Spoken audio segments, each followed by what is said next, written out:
He made me watch him finish, and when it was over, I sat there and held my legs close to my chest.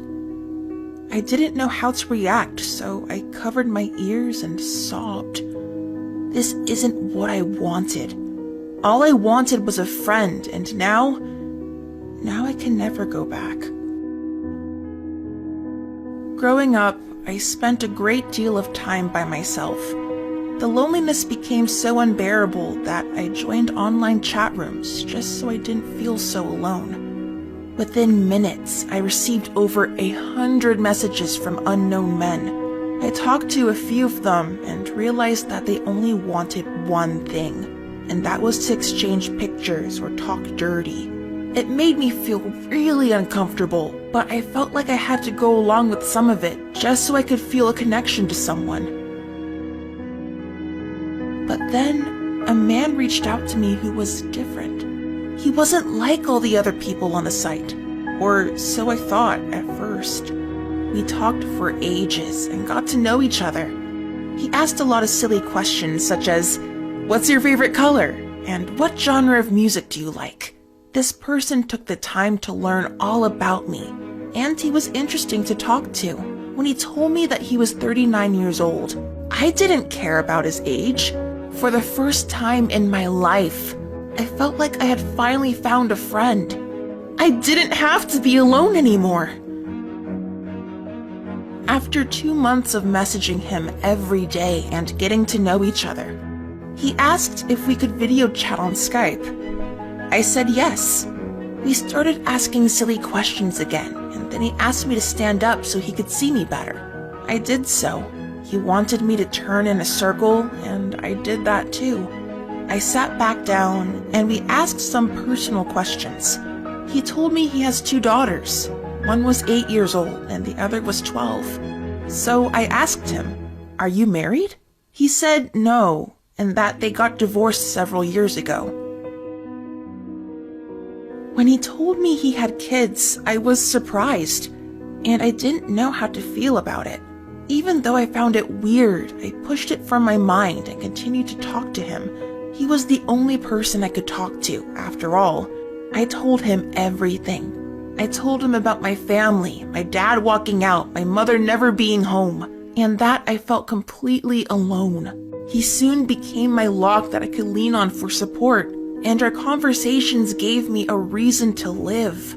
At the time, I was really in a dark place, but I felt that I could keep going as long as I had him to talk to. As the months went by, we grew closer. He gradually began saying inappropriate things and asking me to do stuff. It got to the point where we would send photos of ourselves not wearing any clothes and describe explicit acts. I didn't feel comfortable doing these things and always hid my phone from my mom, but I sent the photos anyway, because he gave me the attention and support that I needed. He was always there for me to talk to about anything, so I wanted to fulfill his needs as well. I feared he would leave me and find someone else if I didn't give him what he wanted, so I did.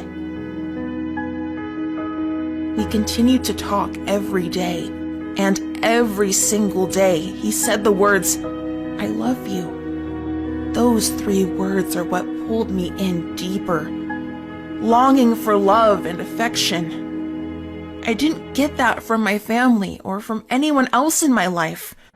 I said, "I love you back." I meant it at the start, but as time went on, I began to realize that this isn't really love. How could it be? Suddenly, the word love had lost all meaning to me. It was just a word we tossed around, but it didn't mean anything. One day we talked on Skype as usual until he started to pleasure himself on camera while I watched, frozen and confused. This wasn't like sending a photo. This was worse, so much worse. After he was done, I sat there in shock. I felt so dirty, and no matter how much I scratched my skin, that feeling didn't leave. But a month later, he convinced me to do it too. When it was over, and we ended the call, I sat there and held my legs to my chest. My own voice came into my head and yelled awful things at me, such as, "He's just using you. He doesn't love you. Nobody loves you." Time went on, and despite the fact that I broke down and cried after every Skype session, we continued to do those things and say, "I love you." I never wanted to do those things with him. All I wanted was a friend, but he made me feel like this is what I had to do to keep his friendship. In return, he gave me attention and emotional support. That was what I needed. I craved for that connection, to feel like someone cared. So I did everything he wanted, and I didn't tell anyone about us. It was our secret. At school, it became impossible to focus on my work. I had always struggled in school, but now I was too distracted to learn anything. I was constantly thinking about this man. He messaged me during school hours, and even at school, the dirty messages continued. We often talked about meeting in person someday.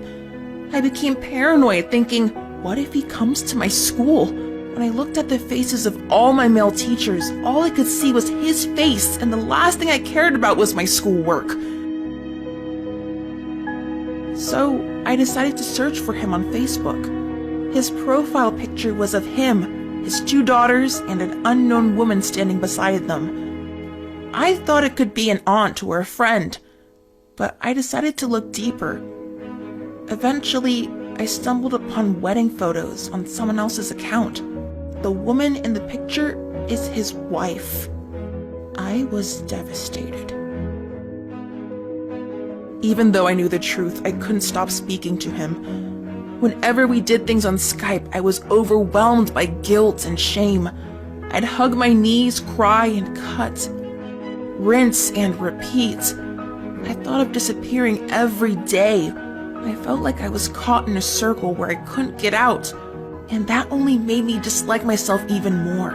But what else did I have to live for? This man was all I had. No one else gave me any support, so I did everything I could to keep his attention. I felt so bad about it, and the guilt ate at me every day, but it still went on. A year passed. I saw a therapist, but it didn't help much. I couldn't tell her what was really bothering me. The man said that if I told her, he would disappear and never talk to me again. The stress, guilt, and shame grew higher. It was pulling me down. One day, I couldn't hold it in anymore and took it upon myself to do something drastic. I didn't want to get the police directly involved, so I went on Facebook and messaged the man's wife and told her everything. It made me feel better to tell her the truth. She got the message, but didn't respond. The man didn't say a word to me after that day either. He disappeared like he said he would. I never heard from him again. The only thing I know from looking on Facebook is that they are still together. It has been over 5 years since the day I met this man, but I remember it like it happened yesterday. Images of him often flash through my head. The memories are rather vivid. I can never erase what we did, and it haunts me to this day. But my mental state has slowly improved, and now I'm feeling better. Looking back now, I should have reported him. I sometimes wonder, what if he's still talking to 13-year-old girls? What if someone else is going through what I did? I regret not speaking when I had the chance to. To those listening, if you are ever in a similar situation, please tell a relative, a friend, or a therapist, anyone. Please do something before it's too late. It does get better. I promise you, it does.